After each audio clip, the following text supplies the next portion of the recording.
This is an NBC Connecticut Kids Connection digital exclusive. Proudly brought to you by ACES.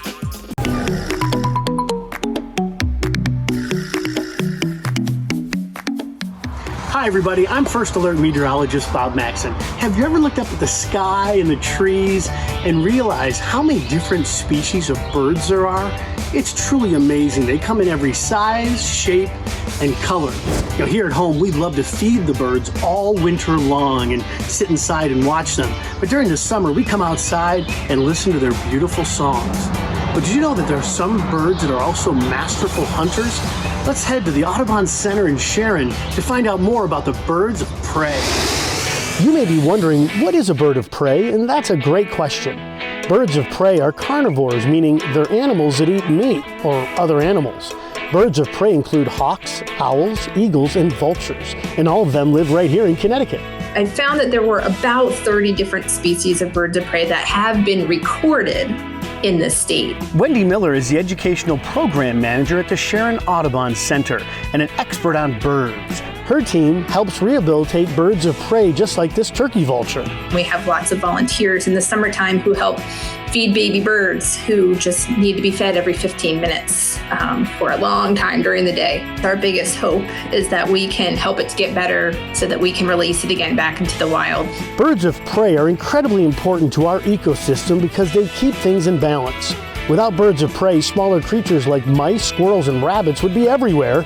And while that sounds nice, it puts a great stress on the environment. They're called apex predators, and they can actually really control populations of, say, rodents like mice and rats that could just kind of get out of hand if we didn't have those animals to help control them. Let's look and learn about some birds of prey you can find in Connecticut. Remember, birds of prey are wild animals and should never be approached. Let's start with the American kestrel, the smallest falcon that lives in Connecticut. It's built for speed, really. They have long, skinny, pointed wings, so they can zip around really fast, change direction very quickly, and they need that adaptation because they catch a lot of their food on the wing, we call it, so in flight. These birds are incredibly fast. So fast, in fact, they actually have a plug in their nose to help them break up large amounts of air that rush in when they're flying at top speeds. You can tell the difference between a male and female by the color. Male kestrels have bluish-colored wings and heads, while females are mostly black and brown. American kestrels can see UV light, a type of electromagnetic radiation that helps them track down their prey. Small rodents leave a lighted trail when they run, which a kestrel can see clear as day. If you look up anywhere in Connecticut, there's a good chance you'll see one of these birds of prey flying above. This is the red-tailed hawk. They're very common and people recognize them fairly easily because of that rusty red color tail, which is why they have the name red-tailed hawk. Perched on trees or telephone poles, red-tailed hawks are master lookouts and have excellent eyesight. Their eyes are so good, they can see movement from almost a mile away, which means finding something to eat is almost too easy. If I stood at one end of the football field at the goalpost, and I had them walk to the other end of the football field to the other goalpost, and they held up a newspaper. If the bird could actually read, they would be able to read the small headlines on the newspaper. While flying, red-tailed hawks can spot a mouse moving in the field below. That's how strong their eyes are. It's incredible.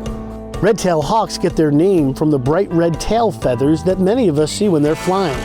But contrary to popular belief, red-tailed hawks aren't born with those feathers. In fact, those feathers don't grow in until the bird is about 2 years old.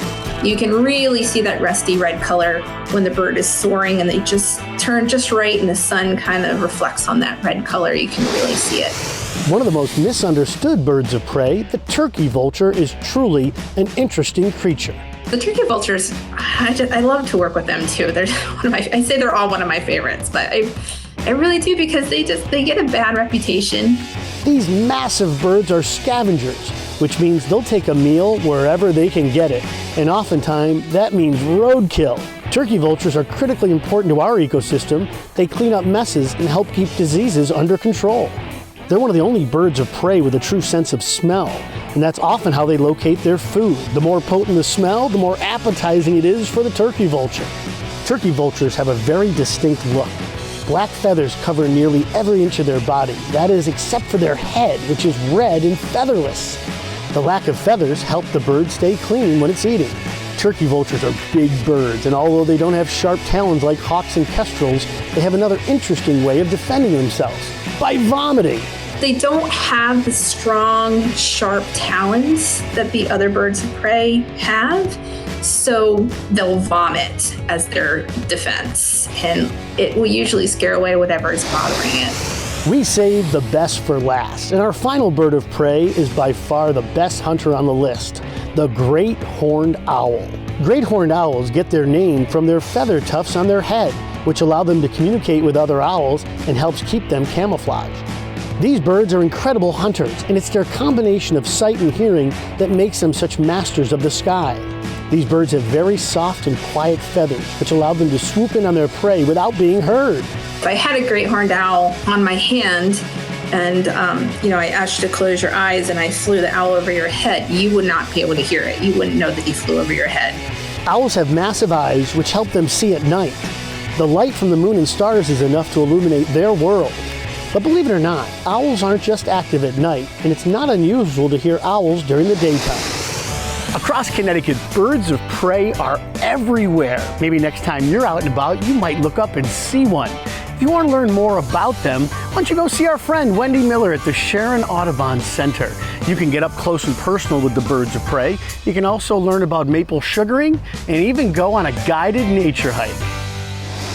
Hola kids, I'm Grace Gomez from Telemundo, Connecticut, and I'm going to teach you some Spanish words right here on Kids Connection. The Spanish word for today is feliz, which means happy. Say it with me, feliz. That is very good. Until next time, hasta luego, goodbye. Here at Kids Connection, we love to see your pictures and videos. Take a look at our friend Colton beating the heat and getting ready for some 4th of July fun. And check this out. Our friend Owen from Torrington is heading outside to share nature tidbits with you. Lots of cool things happen outdoors when you go to bed at night. All of these nocturnal animals have something called an adaptation, or something that helps them get around in the dark. Keep up the good work, Owen. If you'd like to be featured on Kids Connection, have an adult send a video or photo to share it at NBCConnecticut.com. Thank you for watching this NBC Connecticut Kids Connection digital exclusive. Make sure to come back each week for all new videos. Proudly brought to you by ACES.